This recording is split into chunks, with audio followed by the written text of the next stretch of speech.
Those are some pretty powerful fire effects, I have to say. I can't wait to play the visual novel. If I have a seizure on stream, don't worry. It's okay. Don't worry, Roger. That'll be what gets us to that magic 10,000 views mark. No, it's a wide-angle fisheye lens. Speaking of fish... Oh my god. They knew. They went literal. Could these be the chains of fate that bind us all? I think I did these in Maya a couple of years ago. The wheel of fate is turning. Rebel 1. Why are these clouds moving so quickly? They don't move that fast in real life. Well, maybe this is a time-lapse, but also in real time. Maybe they're all training to be on First Impressions, and that's why they have a microphone on their desk. This feels like it was directed by Zack Snyder. I don't know, man. This seems more like Katsuhiro Otomo's style. You take that back, I'll cut you good. Bruh, I notice you're good with machines. Can you help me build my computer? My budget is $300. I want to be sure I can play Skyrim on full settings. Well, you know, people complain about background characters not doing anything, myself included. Everybody in this is doing something. Handshakers has people doing things. Whoa, that bike is fast as hell. Trying to outrun the clouds. I'm getting sick and tired of this camera constantly moving into space. This feels like someone read the Anime Machine and was just like, fuck you, I can do what I want, and they're just doing the exact opposite. Well, that's how it would be if an actual person was shooting it, you know? This is live action. There, he received the revelation. Are you satisfied now? The show has just proved you wrong. You're telling me this thing is doing everything wrong on purpose? Yeah, it's just like The Perfect Insider. Okay, everybody, that's enough. That's enough of this first impression stuff, CyanideBlizzard. I've watched a bunch of these. It's always the same thing. So now we're going to have a very special episode of Rand Cafe. Welcome, everyone. And we are going to do first impressions right. We're going to do them right, guys. Joining me today for this special episode is Mackelnot, Bryn from Bryn's Fandoms, Roger Smith, 2004, and we have Pause and Select. What's up, everybody? Oh, hey. Long time no see. How's it going? And what did everyone think of this Handshakers anime? Let's show them how to do these first impressions right, guys. So my first thoughts are, as always, this animation was so beautiful that you really don't need plot for this, do you guys? What do you guys think? My first thought when I saw it was, damn, who put acid in my coffee? But it kind of grows on you after a while. I got a little too caught up in the visuals, so it was like I didn't know what the hell was going on in the actual story. I don't think anybody did, but it looked nice, it sounded nice, good stuff. Yeah, I didn't really remember any of the characters, but I remember the backgrounds, man. Those backgrounds were really good. Roger, what did you think? It was okay.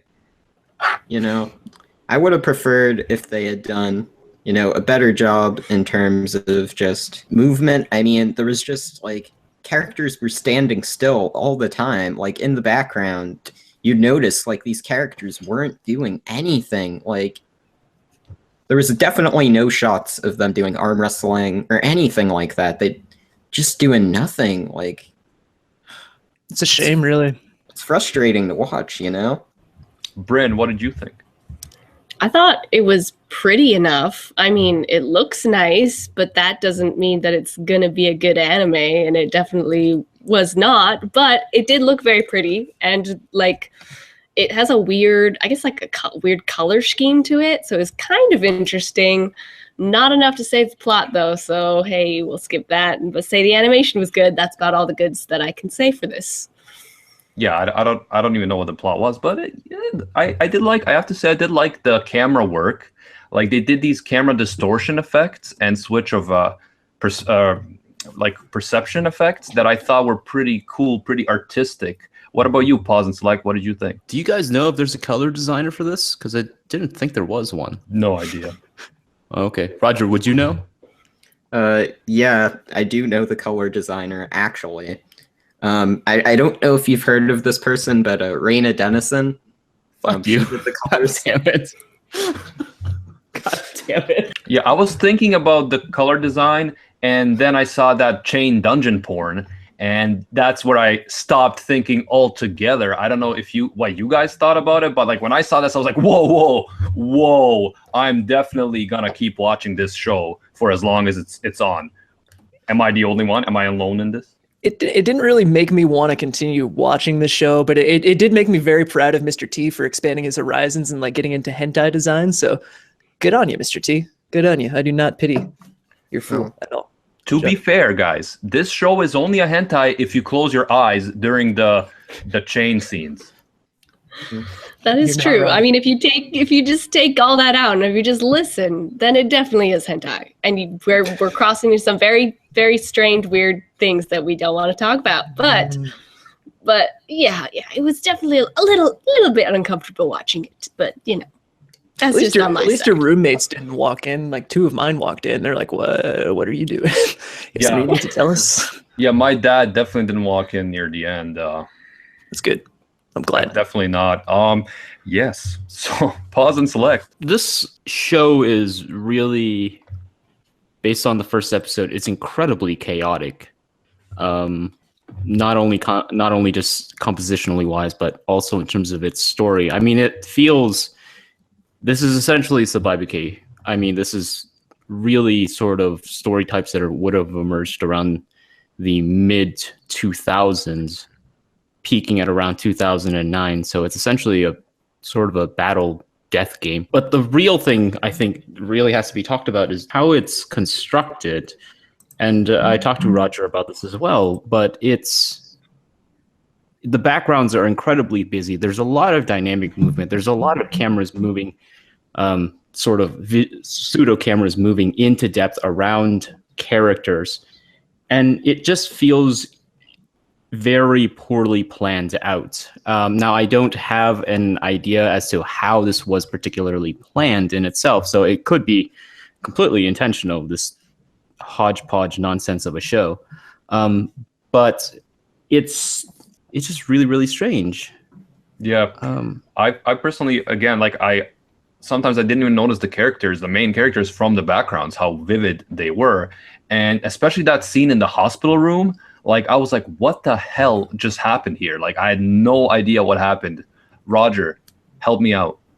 All right, so Mackelnot brought up Mr. T earlier, and I think that's very important because the T in his name actually stands for tight writing. And what a tightly written show this series really was. I mean, I gotta hand it to Go Hands.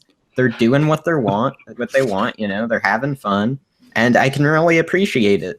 You can definitely see the influences from Big Order, and they're taken from the best and making it even better. And the hospital scene in particular is very good at showing the bond between these two main characters, how essentially, even with all these wires attached to this girl and, all this stuff keeping her alive, all of that becomes invalid once she meets this man, because now he's keeping her alive. So it's a nice juxtaposition because they're switching from the hospital to another human being. I feel like it would be very interesting to study this from a feminist perspective, but pause and select, go ahead. Well, it's sort of a reversion of, I think, what we might consider to be potentially post-humanist or cyborgian dialogues that would have emerged around anime. I mean, thinking about it, you make a really good point, Roger, in that, she was kept alive in some sense through the technology she's hooked up to, but then she sort of comes to life through this connection to this other human being. It feels a little Heideggerian in that it's sort of reverting to some particular sense, and sort of technology is just this mediation in which we look or understand through something. Yes, I'm glad you brought this up, Pause and Select, because the first thought I had in the hospital scene was Heidegger, and the second thought was, how will they go to the bathroom? That was my first thought. That's a good question, yeah. Yeah. But also Heidegger, Martin Heidegger for sure. What's on the bathroom thing? The show in the first episode doesn't very clearly outline exactly what are the rules of this connection, because the break and bind group that comes up, the male character connects him to the girl through holding a chain. So it doesn't seem to actually have to be hand holding. It just seems to be there has to be connection somehow. Yeah, I was actually just thinking that, the stupidest thing that you could connect is a hand. Why hands? That's ridiculous. But yet you're right, that chain girl, I mean, she's getting all sorts of things on her and stuff that you write, but yet they just have to hold hands, little tender hand holding. Then that's what keeps her alive. So definitely weird. You know what, guys? I'm glad that the one with the chains is the older woman because I would not want to see this younger one in that same situation. That's just me. But yeah, like I like how they set it up with in terms of the main character. Like he is your classic, completely useless. Like what the hell is this guy doing, guy? And he even says, I just want to spend my afternoons alone fixing old watches and things like that. So yeah, I think that in itself should have been the anime. He's just by himself fixing old watches. And clearly, if we look at how the class president is so into him, clearly watch repair is a very coveted career in this world. So it could have made for an interesting slice of life anime right there. What do you guys think about the cameras moving into depth? Oh, what's happening here? Why is CyanideBlizzard in this? Who gave him the link? What are you guys doing? I was doing a first impressions. What's the deal? I thought we were friends. It's already done. The first impressions is done, bro. You're cut. We did it. We did it right. And I think that's all there is to be said, Cyanide. I don't know how you got into this stream, but it's over, man. It's done. I didn't even invite you. I told you not to come. I sent you. Did you get the note? I sent a note. But Bryn? No, but like this was supposed to be a private thing. I mean, it's Rant Cafe, but like kind of it purposefully tried to leave that out. So I don't know how you got the link, but Unbelievable. It's not CyanideBlizzard Cafe. Exactly. This is our show, CyanideBlizzard, and we are not taking any more of your first impression crap. Unbelievable. This can't be real. What's going on? Are you okay? This can't be real. Oh. Hey man, what's going on? Are you okay?